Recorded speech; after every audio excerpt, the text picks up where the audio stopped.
Today we'll show you how to open settings in your YouTube. Okay, just follow the steps and don't forget like and subscribe, and thank you for watching.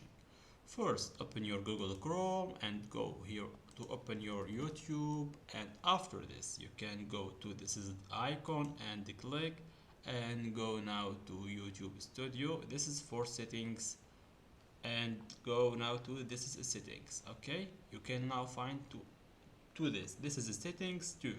Okay, this is the settings about account and notification and the playback and the downloading what you download here, and like the privacy about the like send the mails in your Gmail and like this. And this is connect app, what you would do to connect in your app with your YouTube channel.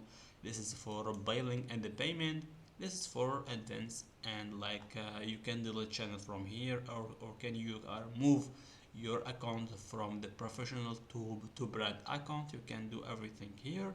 Okay, or this is the settings for your YouTube channel like YouTube Studio, and this is the settings too, like you can do everything here. Okay guys, just don't forget like and subscribe, and thank you for watching.